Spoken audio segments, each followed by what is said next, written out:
Hi, I'm Dave and I help business leaders get clarity when it comes to technology. Now, today I want to talk about yesterday's massive internet outage.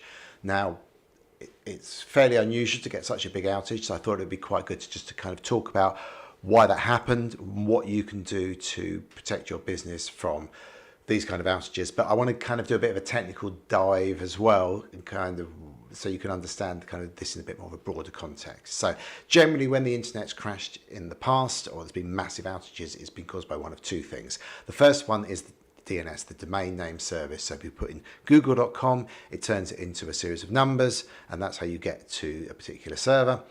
And that's controlled by 13 root servers. They're all owned by different companies all around the world. So they're not physical individual servers, but essentially if they break, that kills the internet. And it has happened in the past, not in the last 20 odd years, but that's one reason the internet can stop working. The second reason, and that's been responsible for a lot of more recent outages, is a thing called BGP, Board Gateway Protocol. And what's causing that kind of outage is when the way that works is different providers tell each other how to route traffic across the internet. And for various reasons, you can break it. So for example, a few years ago, YouTube died because the Pakistani internet providers sent out information that said, send us all the traffic for YouTube and we'll deal with it. So BGP is another reason that the internet can break.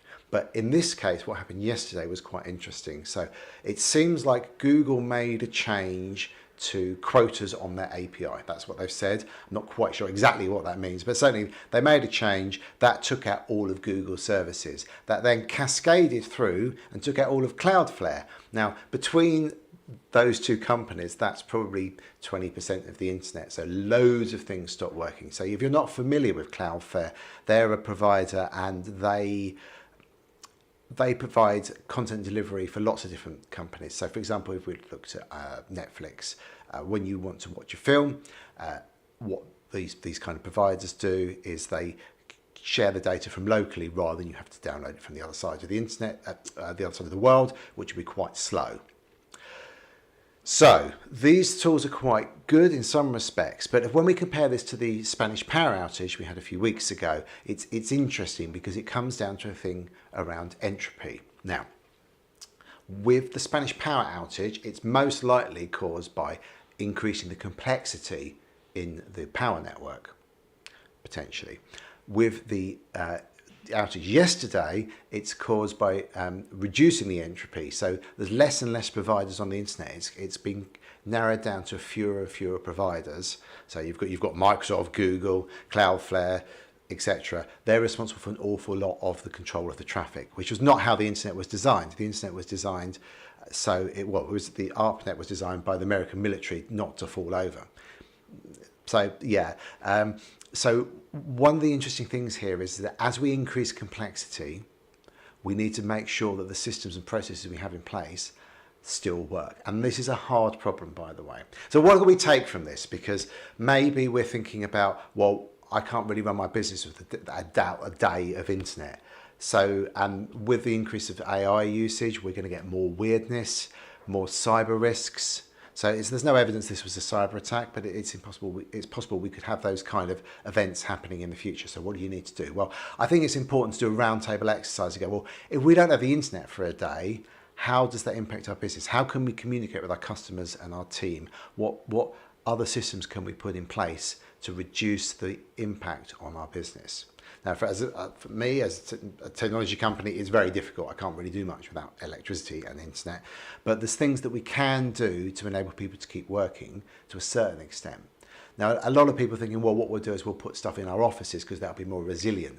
And they're lacking an understanding here that by distributing stuff makes it more resilient. It just means that when it does break, you've got no control over it. So that's something to think about, I think, is that how do we control those existential risks that we don't really have any control over? What systems and processes can we put in place? And it's important to think about these things, like how are we going to communicate this information? So a good example is if you're having issues, maybe you can have when people ring up, rather than go press 1, press for this, press 2 for that. We could have a system that says, hi, we're having a problem with blah, blah, blah at the moment. Please bear with us as there'll be a delay in helping you. And that helps your customers understand what's going on. One of the problems that we often see with these status pages, by the way, for different providers, is that when they do have an outage, it doesn't show up and they can't update it. So you do need to test this stuff. So just kind of getting you thinking about this stuff really, and what you need to do to protect your business in our kind of global technology infrastructure, because you don't have that control, but there's lots of stuff we can do to mitigate the risks. For example, as well, maybe taking cash in a supermarket might be possible. We can make the tills so they're not reliant on the internet. Loads of options. So loads of things to think about, but definitely worth spending a little bit of time trying to control that risk as best you can. So that's all from me for today, but I'd like to know if you've got any thoughts, ideas, comments, and thanks very much for watching, and I'll speak to you soon. Cheers, bye-bye.